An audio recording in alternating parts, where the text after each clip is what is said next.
was their mistake. Canada has been amending the Indian Act regarding citizenship over all these years, and the last one is the Desjardins case, where Quebec challenged the court over discrimination of the passage of Indian status to her family. The the court gave Canada 18 months to amend the discriminatory sections of the Indian Act. And just this last month, the Department of Indian Affairs came and they wanted our help to correct the discriminatory aspects of the Indian Act as it pertains to the Indian status. But we in Treaty 6, 7, and 8, in the province of Alberta, informed them that there was a mistake that was done because the status provisions were never part of treaty. It was supposed to be treaty cards, and we were supposed to pass our treaty status, our treaty, to all our descendants. And the status card as a creation of the Government of Canada was their mistake, and it's up to them to correct their legislation. It's not our legislation, and we've never consented to that. So what we want now is the reinstatement of our treaty cards, where we can pass on our treaty to our descendants, and that has no limit. It can go on and on as long as the sun shines, the grass grows, and the rivers flows. That was the agreement in at treaty time. So we want to go back to that. And in recent years, in 1985, subsequently, the different decisions that came down, like McIver, and then this one that we're talking about, the Shano, and I believe there was one other one, is to try to correct their mistake. And back in 1985, we were very close to reaching an agreement with the all-party committee that was put in place to look at Bill C-31. And what our people, the leaders and the technical people of the day, what we were looking at was not so much the woman's issue. To us, it was not a woman's issue. It was an issue of future generations and how the law was being set up so that future generations would no longer qualify because of the stringent qualifications that were put in place by Indian and Northern Affairs back then.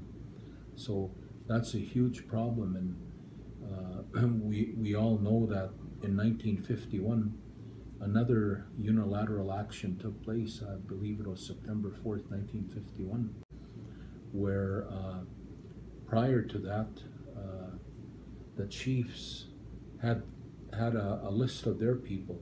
They called it treaty pay lists. At every treaty time, they would tell the Indian agent, well, this is how many people passed away, and this is how many were born, and this is how many were brought into the nation. And there was no question.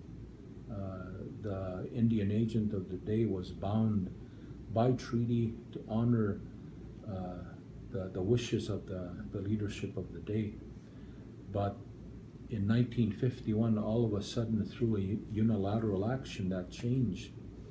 And one of the things that we need to remember is we had and we have sovereignty, self-determination, because it's only two nations that can enter into treaty.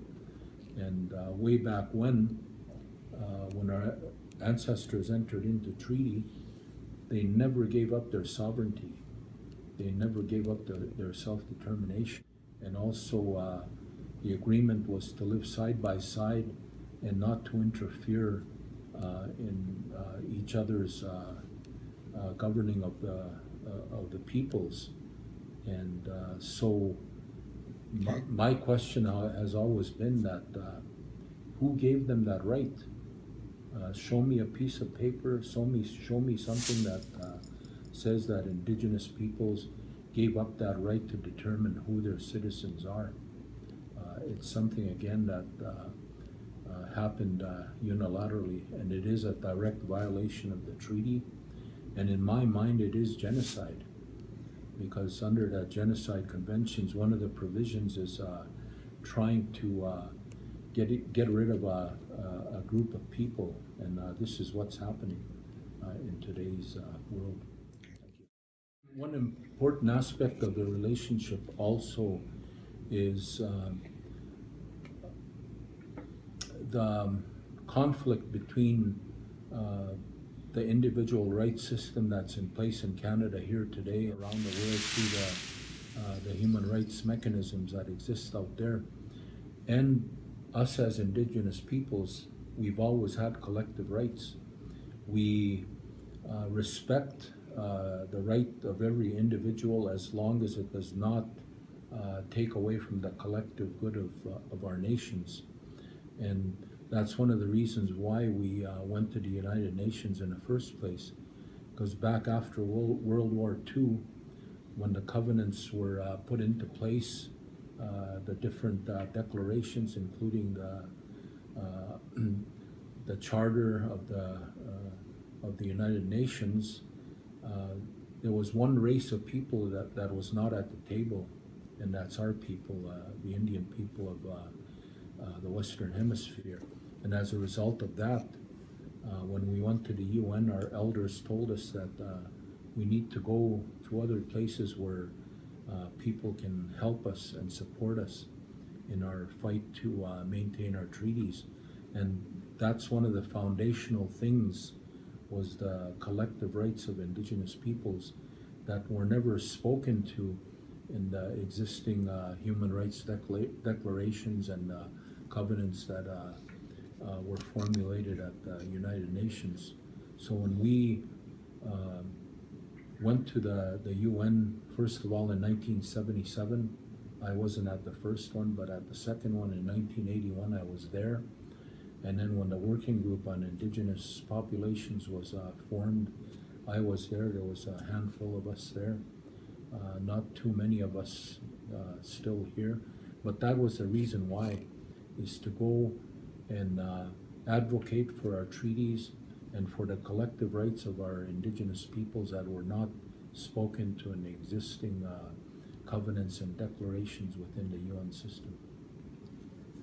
Another very important point in our history right now is our backs are up against the wall, and what the government of the day, whether it's Harper and now today it's Trudeau, what they're trying to accomplish is to do away with the Indian problem.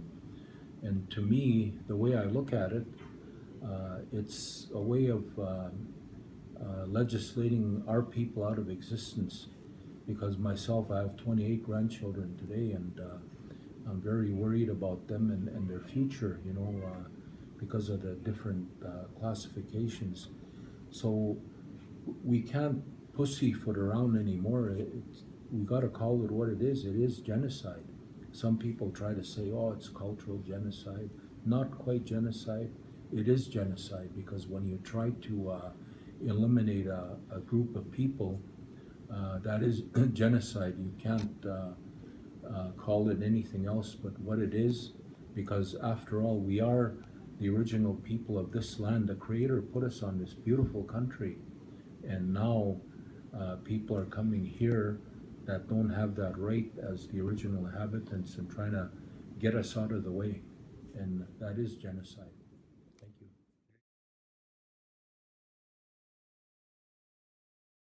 We want our treaty cards back, reinstated. Our treaty cards binds us with our lands. We are to our territories at treaty making, and this still does today. It ties us to our lands. Our treaty cards do not expire. We are able to pass our treaty down to our children, our grandchildren, our great-grandchildren, and so forth, as long as the sun shines and the grass grows. The intent of our forefathers was to have the Indigenous peoples here in our territories forever. We don't want status cards. because they terminate, and that's a creation of the government, and they limit the ability to pass that status on to our peoples. That was never the intent of our treaties. We are nations, we are sovereign nations, we believe in our treaty, and we've never consented to the extinguishment of our rights.